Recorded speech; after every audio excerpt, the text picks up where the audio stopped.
Hello and welcome to my Woolly PhD. My name is Liz Scarf and this is a weekly vlog where I share what I'm learning and making each week in my anthropology PhD all about wool. So in this introductory video I'll share the basic outline of the project, bearing in mind though that PhD projects rarely end where they start. So we'll just see how that goes over the next few years.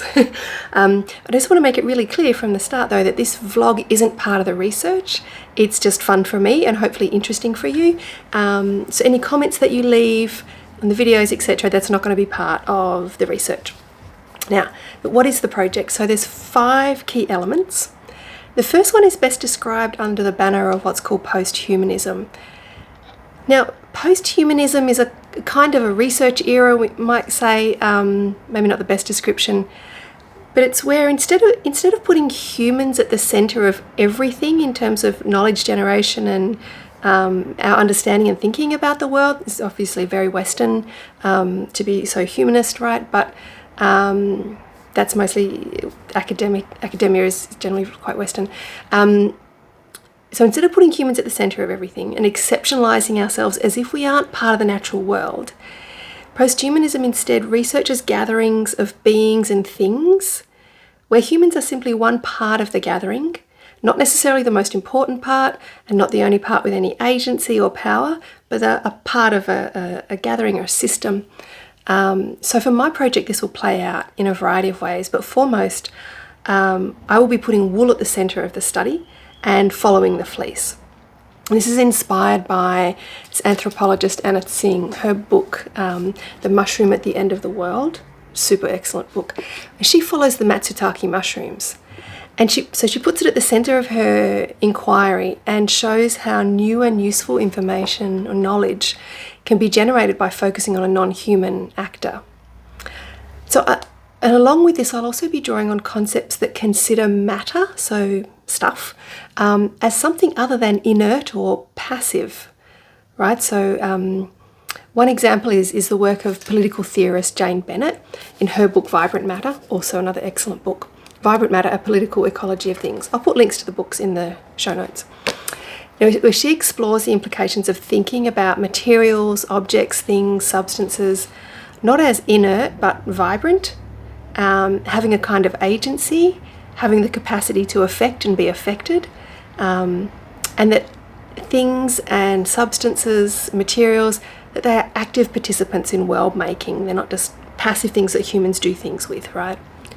And this goes together with another anthropologist thinking, who I'm really drawing on, Tim Ingold, his notion of correspondence as a way to understand how we get along together with things in the world, not just how humans do things to the world. That instead of us doing things to inert or inactive stuff, that stuff is also active and shapes our entanglements with it, shapes culture, shapes world making. And this is really, I think, particularly relevant when it comes to making things, which is the second sort of key part of the project, where I'm exploring making practices. Now, another book, last one, this book called Making by Tim Ingold. It's particularly interesting for this idea of making as a form of corresponding with the world. And the making practice that I will be focusing on, that I'm most interested in, is knitting, because I love knitting, and also related to that, spinning. So, and for something really so old, like knitting's really old and very ubiquitous, right? It's kind of everywhere. It doesn't get a lot of academic attention, which is very interesting. And some people say that's because it's so ubiquitous and so everywhere, but also because it's very gendered. So that's going to be really fun to explore something that doesn't get a lot of airtime. The third part, wool. Why wool? Because I love wool. See, I just get into this little weird state, and most people who love wool do the same thing. This is what's very interesting, right? In Jane Bennett's book that I mentioned earlier, Vibrant Matter, she writes about the irrational love of matter. And I, like many knitters, spinners, weavers and crocheters, I have an irrational love of wool. Right. So, let me show you. I have this bag, pillowcase, full of Corriedale locks that I washed from a fleece. And I'll put the link to the farm that I bought it from. And whenever I look at this, my whole body just kind of changes. It kind of melts, and I guess kind of go, ooh. And then I want to touch it. And when I touch it, I want to smell it. It smells good. And I want to put it onto my body. And it just makes me feel really happy, right? And it's not just me. I know that this is the case for a lot of people who really love wool, is that they'll walk into a wool store. I've seen people do it. I do it myself. And I've chatted to wool store owners who tell me about it too, right? And people's state of consciousness changes. Their feeling state in their body changes. And they want to go and squish all the wool. And they want to smell it. And they want to feel it. And it makes them irrationally happy. And I just think this is super fascinating. And this experience of what we're calling love, right, is significantly a sensory experience. It's felt very much in the body in a range of different ways. And so that's this other part of the project, right, is a sensory focus. And not so much about what do people think about what they're doing, but trying to understand the feeling experience or the sensory experiences and interactions and entanglements that are happening between different parts of a gathering around wool, right? So now having a sensory focus in anthropological research, I guess that's relatively new. It's not super, super new, but kind of.